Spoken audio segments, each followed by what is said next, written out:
O senador sul-mato-grossense Nelsinho Trade, né, tá em casa, tá isolado aí trabalhando. Vejo pelos stories aí trabalhando remotamente, né, falando aí por vídeo e tudo mais, como a gente está fazendo, inclusive, né? A Lívia num ponto, eu no outro ponto aqui, o senador em outro ponto. Senador Nelsinho, boa tarde, tudo bem com o senhor? Como é que tá?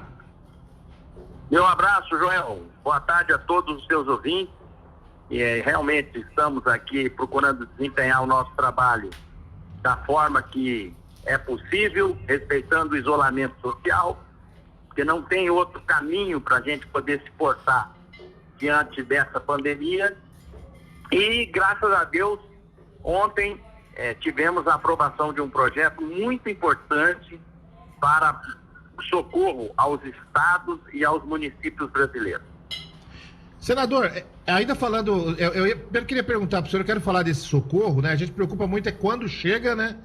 E quanto chega. Mas ainda falando dessa questão, falando do coronavírus aí, tá tudo tranquilo, né? Porque a gente viu pela televisão, viu alguns relatos do senhor, né? E as pessoas com medo, mas o senhor passou uma esperança pra gente, né? Que dá para sarar, né? Tem que tomar cuidado, mas a gente pode passar por essa, né, senador? Olha, graças a Deus, com a fé cristã que eu tenho, e com a competência da equipe que me assistiu lá em Brasília, eu consegui superar essa história. Mas eu digo para você, não é brincadeira. Quem teve dengue, e muita gente teve dengue, por isso que eu comparo com a dengue, é 1000 vezes pior. É algo que te deixa assim com uma sensação de inutilidade, de que você não serve para nada, impressionante. E aí, quando você está internado, liga a televisão para poder distrair sua cabeça, aí que você fica mais preocupado ainda, porque é só notícia ruim, é gente morrendo para tudo que é lado, e é algo realmente que a gente teve que lidar com tudo isso, além de que a gente está vendo que a própria ciência, os próprios especialistas estão aprendendo com cada paciente. Cada um tem uma evolução típica da sua imunidade, típica da sua pessoa, e isso acaba refletindo realmente no contexto do juízo a respeito dessa situação. Mas superei, entrou para o meu currículo, viu, Joel? Todas as entrevistas que eu dou, não só aqui para o Estado, mas a nível nacional, o cara fala assim: vereador, presidente da Câmara, deputado estadual, prefeito 2 vezes, candidato a governador, senador da República, e pegou coronavírus e conseguiu sair. Então, é uma experiência que a gente tem que passar para as pessoas, porque graças a Deus a gente conseguiu superar essa questão.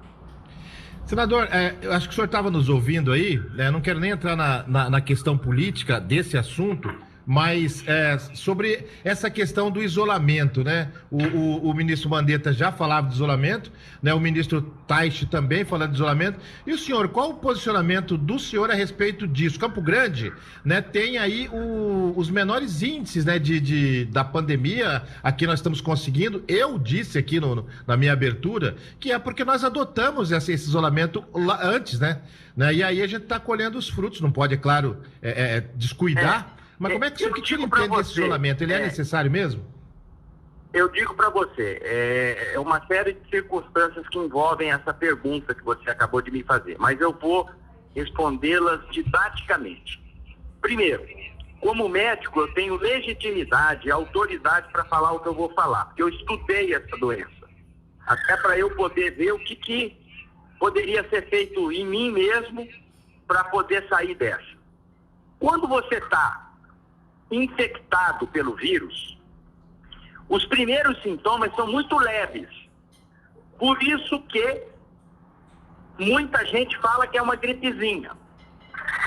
Pois bem, nesse período que o seu sintoma é leve, que é uma tosse, coriza, uma febre, um mal-estar, uma dor de cabeça, você passa a ser um transmissor desse vírus.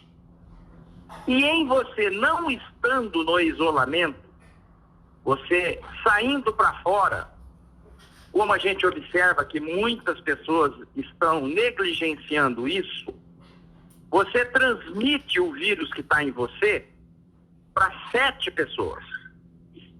Ao passo que, se você, como aconteceu comigo, quando detectou que eu estava, eu me tranquei num quarto. A minha esposa e a minha filha que está aqui brincando, você deve estar ouvindo barulho, porque a falta da escola também é outro problema, dá para a gente falar um programa inteiro sobre isso. Você não contamina nenhuma pessoa. É -1 o poder de contágio que você tem. Então, está mais do que provado que o isolamento é fundamental para você, pelo menos, frear a doença. Você não vai conseguir acabar com ela só com o isolamento, mas você freia ela.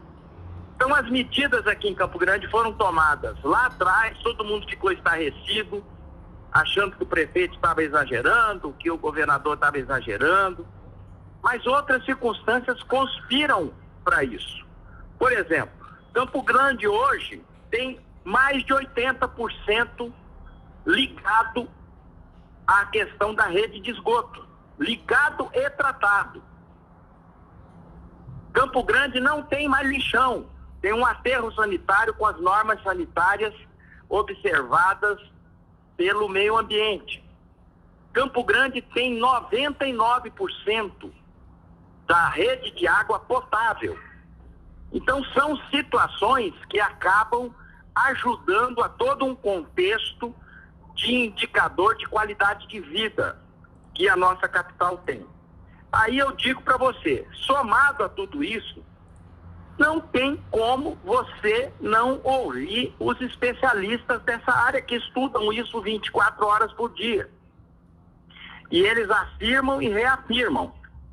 Nós temos que ficar em casa, não tem outro caminho. Eu sei que é chato e é uma coisa que inibe muitas vezes o convívio social, mas nós estamos diante de um inimigo invisível e que a gente não conhece ele direito. Nós estamos aprendendo com essa doença dia após dia. Eu tenho um grupo de médicos que formaram comigo no Rio de Janeiro. Rapaz, eu recebi um áudio ontem que eu fiquei estarrecido. O Rio de Janeiro entrou num colapso total. Se você ligar os jornais hoje, televisivos, da tarde, da noite, você vai ver isso que eu estou falando. Uma situação da seguinte forma: o sujeito precisa de uma UTI, recebe uma liminar da justiça para poder ter UTI, vai o oficial de justiça para poder cumprir, e o médico olha e fala: mas você quer que eu faça o quê? Que eu desligo aquele lá para pôr esse outro? Eu não vou fazer isso. Então a situação está como previu o ex-ministro Mandetta. A gente pode, não é que a gente puxa a sardinha para nossa brasa, mas por Mandetta ser daqui. Mas o Mandetta atravessou comigo 3 epidemias. Nós atravessamos a dengue, nós atravessamos a leishmaniose e nós atravessamos o H1N1.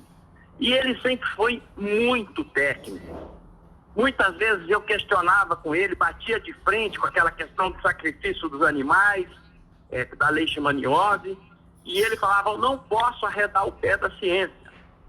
Então, infelizmente, tirou alguém que estava indo do lado científico dessa abordagem e botou alguém que está flexibilizando mais. Qual que vai ser o resultado disso? Olha o que aconteceu no Rio de Janeiro. Vão ter que partir por lockdown, que quer dizer trancar as ruas, não pode sair nem entrar mais ninguém. E aonde que isso vai parar? Se a previsão desse pico é para meados de junho ainda. Então, realmente a situação é muito preocupante.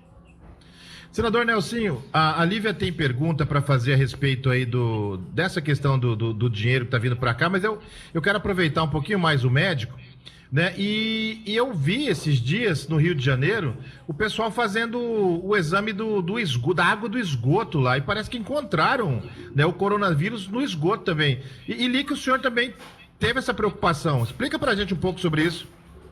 Vou explicar. Bom, primeiro que a questão da rede coletora do esgoto, ela tem duas vertentes. Por isso que quando a gente implantou aqui, saímos do patamar de 23% e eu entreguei à prefeitura com 71% da rede de esgoto pronta. Não adianta só você fazer a rede de esgoto. Você, além de fazer isso, você tem que tratar o esgoto, porque naturalmente ele é um local propício à propagação e ao desenvolvimento de doenças.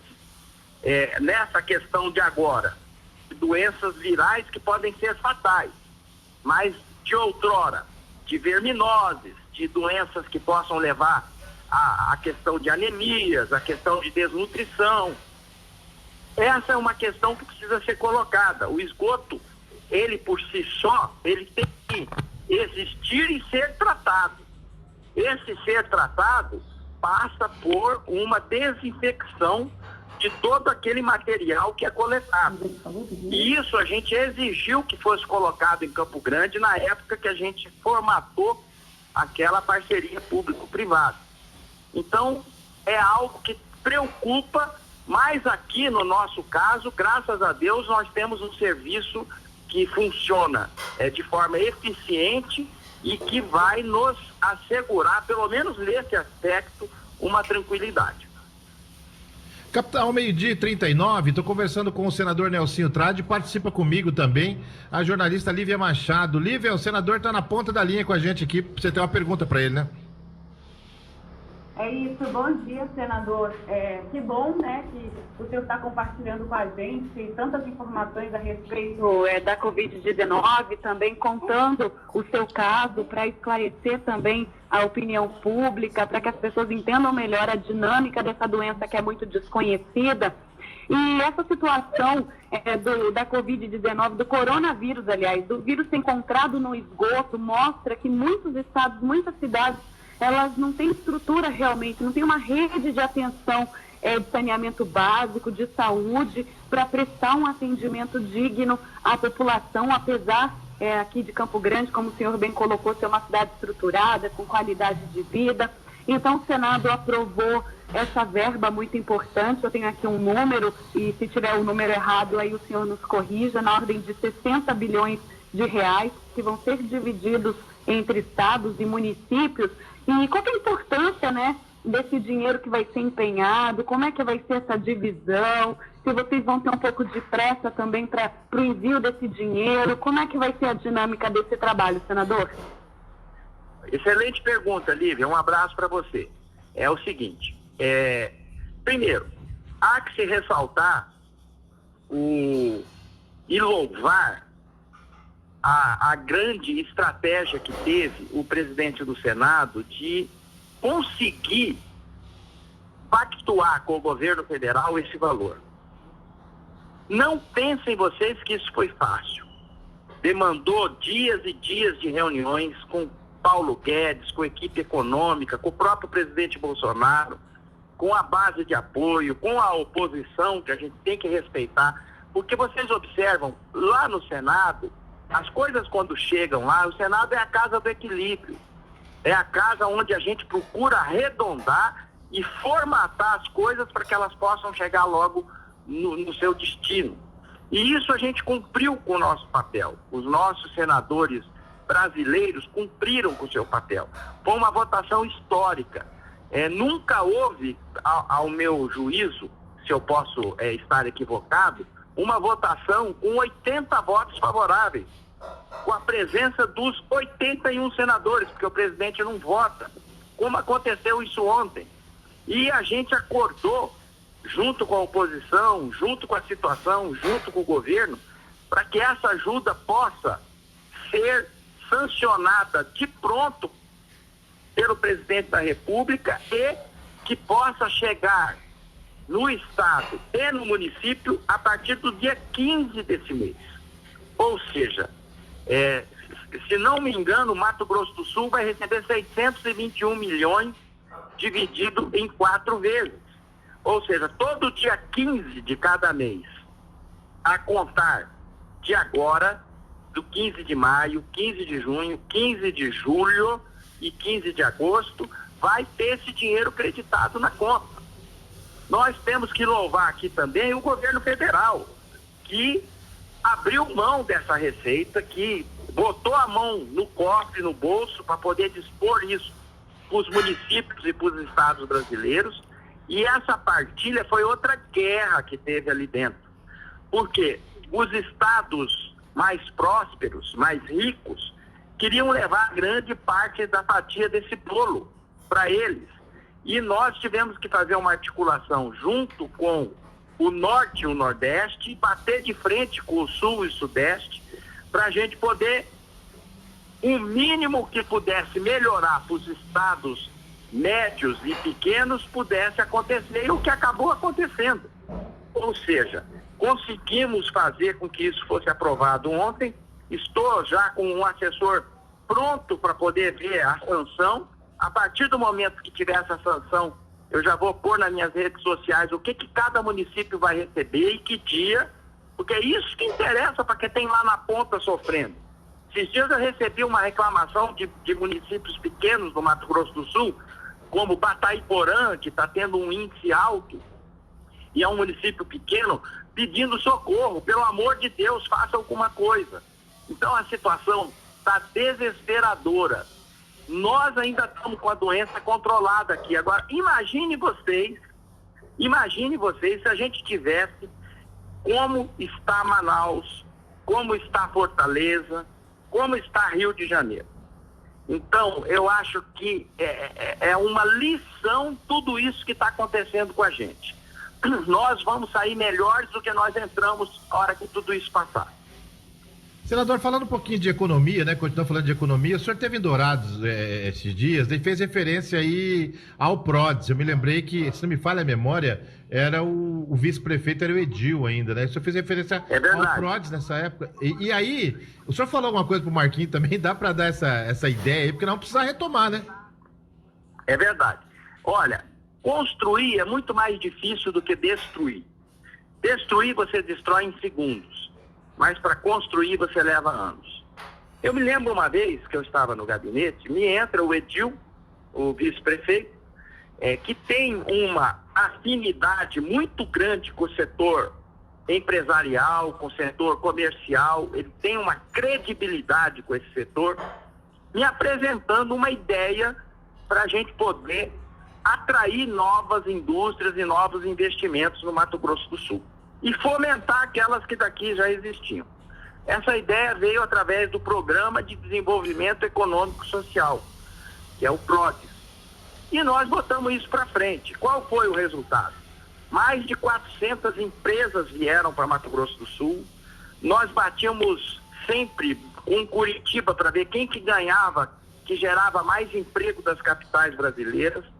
Gerou milhões e milhões de reais de movimento na economia, tudo passando por reduzir carga tributária por um determinado período, oferecer a área para que possa ser instalada a empresa, fazer a qualificação profissional da atividade afim e com isso movimentar a economia como a gente movimentou. A gente conseguiu trazer 2 shopping centers para Campo Grande. A gente só tinha o shopping Campo Grande e o pátio Avenida ali na Cândido Mariano. De repente, esse Edil botou os dados positivos de Campo Grande debaixo do braço, foi atrás dos donos de shopping, São Paulo, Rio de Janeiro, conseguimos trazer o Norte e Sul e o Bosque nos IPs. Ou seja, nós estamos precisando agora de gente empreendedora, que possa liderar um novo movimento de empreendedorismo na cidade.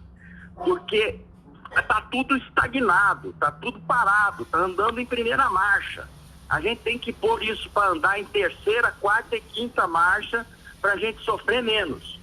E me perguntaram isso na sessão que eu participei em Dourados. Um dos vereadores falou, vamos dizer que se o senhor amanhã virasse prefeito, o que o senhor faria? Aí eu falei que a primeira pessoa que ia convocar ia ser o Edil, para que ele pudesse novamente liderar todo esse processo como ele liderou lá atrás. Foi isso.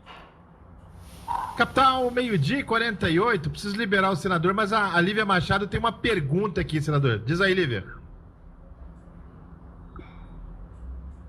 Oi, Lívia. Ela tinha me passado aqui, viu, senador? Oi. Você tem uma pergunta, né? Pode fazer. Isso, eu tenho mais uma pergunta, e é sobre o pleito eleitoral de 2020. Sim, excelente pergunta. Excelente pergunta. É o seguinte: vai acontecer na data prevista? Se existe essa possibilidade de adiamento? Quais são as informações que circulam a respeito desse tema, né? Uma vez que já éramos para estar nos preparos, né? Nos preparativos aí das campanhas eleitorais para outubro, e por enquanto o coronavírus está tomando aí todas as nossas atenções. Muito bem. Esses dias eu recebi no grupo dos senadores uma mensagem de um deles dizendo que em 47 países as eleições já foram adiadas em função do coronavírus. Posso até dispor para vocês aí, Joel, essa matéria. Saiu no Terra. Bom, o que está acontecendo? Nós, para poder aprovar qualquer mudança nesse sentido, é uma aprovação que necessita de quórum qualificado. Seria uma proposta de emenda à Constituição, porque a eleição está inserida dentro da Carta Magna nossa. E isso é uma voz corrente ali dentro do Senado. E eu penso que da Câmara é a mesma coisa.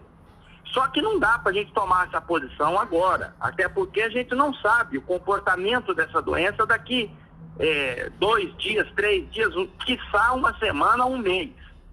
Então, se essa doença a confirmar a previsão do ex-ministro Mandetta, o pico dela vai vir no mês de julho, agosto. O pico.